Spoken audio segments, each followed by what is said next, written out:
Hello international students, Canada में आप study करने का प्लान कर रहे हैं या आप मेन टेक के लिए कनाडा में लैंड कर चुके हैं या करने जा रहे हैं और आपका विचार है कि आप DLI अपना कॉलेज या यूनिवर्सिटी चेंज कर लें, तो आज का वीडियो आपके लिए बहुत इंपॉर्टेंट होने जा रहा है क्योंकि मैं डिस्कस करने जा रही हूँ कुछ ऐसी इंपॉर्टेंट चीजें जो आपको ध्यान में रखनी है DLI चेंज करते समय।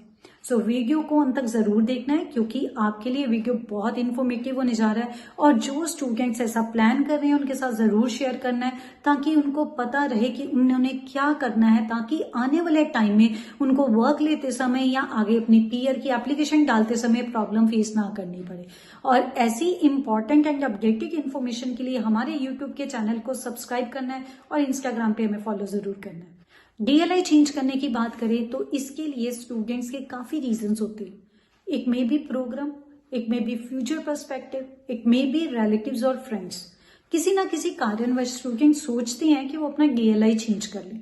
इसमें सबसे पहले आपको ये चीज ध्यान में रखनी है, DLI चेंज करने के बाद या DLI चेंज करते हो तो आपने IRCC को जरूर इन्फॉर्म करना है। डेफिनेटली वीडियो के अंत में मैं बताऊंगी कौन से स्टेप्स आपने फॉलो करने हैं, लेकिन उससे पहले जो बहुत इंपॉर्टेंट चीजें हैं वो आपके साथ डिस्कस करनी जरूरी है। सबसे पहले आप अपने प्रेजेंट एजुकेशन प्रोवाइडर से जरूर ये चीज कंफर्म कर लीजिए कि आपको कितना रिफंड होएगा ट्यूशन फी का जो आपने पे किया है। आपके लिए ये जानना बहुत जरूरी है क्योंकि आगे क्या था, मीन्स 22 जनवरी से पहले जो सिस्टम चल रहा था उसमें जो कॉलेजेस थे कई फुल रिफंड कर देते थे विद सम कंडीशंस, कई कुछ अमाउंट काटते थे और उसके बाद रिफंड करते थे। लेकिन आज के टाइम में अभी कुछ कॉलेजेस का प्रोसीजर सेम ही है, लेकिन कुछ ऐसे कॉलेजेस हैं जिन्होंने नो रिफंड पॉलिसी अपना ली है अगर वीजा आ जाए, क्योंकि प्रोविंशियल अटेस्टेशन लेटर मिलना है वो मुश्किल है। कॉलेजेस को नंबर ऑफ स्टूडेंट्स का जो एलोकेशन किया गया है, तो इन सभी चीजों को ध्यान रखते हुए कई कॉलेजेस ने ऐसा स्ट्रिक्ट मेजर ले लिया है। वो पहले ही लिखा होता है आपके ऑफर लेटर में, फिर भी आप इंटरनेशनल डिपार्टमेंट जो है जो आपके कॉलेज का है उसको जरूर पूछ लीजिए, वहां पे ये जरूर कंफर्म कर लीजिए कि आपको आपका ट्यूशन फी का रिफंड मिलेगा। अगर मिलेगा तो कितना मिलेगा, अगर नहीं मिलेगा तो वो तो आपको क्लियर ही है कि आपको वहां पे जाके पढ़ना ही पढ़ना है। तो ये सबसे बड़ी और सबसे मेजर चीज है जो आपको कंसिडर करनी है। दूसरा, अगर आप प्रोविंशियल अटेस्टेशन लेटर की बात करें तो गाइज अगर आप इनसाइड कनाडा हैं आपको सिर्फ IRCC को इन्फॉर्म करना है, लेकिन प्रोविंशियल अटेस्टेशन लेटर की जरूरत नहीं है। वो स्टूडेंट्स कैपिंग के अंदर नहीं आते, जब वो कनाडा में लैंड कर जाते हैं उनका जो वीजा है वो इशू हो जाता है।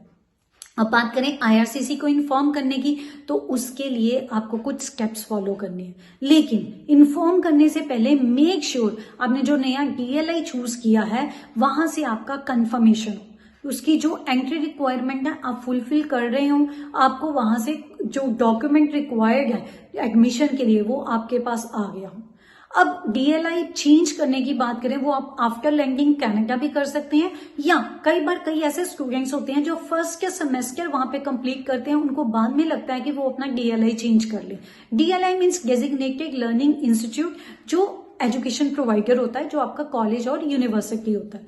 तो जब भी आप चेंज करते हैं आप इन चीजों का जरूर ध्यान रखें कि जिस नए DLI में जा रहे हैं उसमें से आपकी कंफर्मेशन ऑफ एनरोलमेंट हो गई हो कि आपने एनरोलमेंट कर लिया, तो आपके लिए एक सेफ साइड रहती है। IRCC को इन्फॉर्म करने की बात करें तो आपको कहीं जाने की जरूरत नहीं है, इट्स इजी, आप ऑनलाइन इन्फॉर्म कर सकते हैं, प्रोवाइडेड आपके पास GC की लॉगिन डिटेल्स हो, मीन्स आपका यूजर नेम आपका पासवर्ड हो। नहीं है आप नया बना के उसको अपनी एप्लीकेशन के साथ लिंक करके आप चेक कर सकते हैं। और वहां पर आता है DLI चेंज करने का, ट्रांसफरने का ऑप्शन, आप उसको सिलेक्ट कर लीजिए। वहां पर जाके जो आपसे स्टडी परमिट एप्लीकेशन नंबर मांगता है उसको आप ऐड ऑन कर सकते हैं। बाकी जो आपकी पर्सनल डिटेल्स हैं उसको ऐड ऑन कीजिए। पुराने DLI की इंफॉर्मेशन, नए DLI की इंफॉर्मेशन, वो चीजें आपने ऐड ऑन करनी है। और जैसे आप नई डिटेल्स ऐड ऑन करते हैं उसके बाद आप सबमिट कर दीजिए। तो इसी के साथ आपका अपडेट IRCC के पास चला जाता है। इसका बेनिफिट ये रहता है कि आप जो स्टडी कर रहे हैं वहां पे जिस प्रेजेंट DLI में मीन्स कॉलेज या यूनिवर्सिटी में पढ़ रहे हैं, IRCC को इस चीज का अपडेट रहता है कल को आपका वर्क परमिट जब इशू होना है या आपकी पीआर की एप्लीकेशन जब भी लगनी है तो आपको प्रॉब्लम कोई भी फेस नहीं करनी पड़ेगी। एक इम्पॉर्टेंट अपडेट जो मैं आपको बता रही हूँ वो ये है कि कई बार अगर प्रोविंस चेंज करते हो, एजुकेशन प्रोवाइडर सेम रहता है, तो कई केसेस में उनका डीएलआई चेंज हो जाता है, जो नंबर है वो चेंज हो जाता है। तो ये ध्यान रखना बहुत जरूरी है। I give you one example. Yorkville university का कैंपस वैंकूवर में भी है और टोरंटो में भी है, लेकिन अगर आप वैंकूवर से टोरंटो में शिफ्ट करते हैं तो आपको डीएलआई चेंज करना पड़ता है, क्योंकि दोनों के डीएलआई नंबर्स अलग अलग हैं।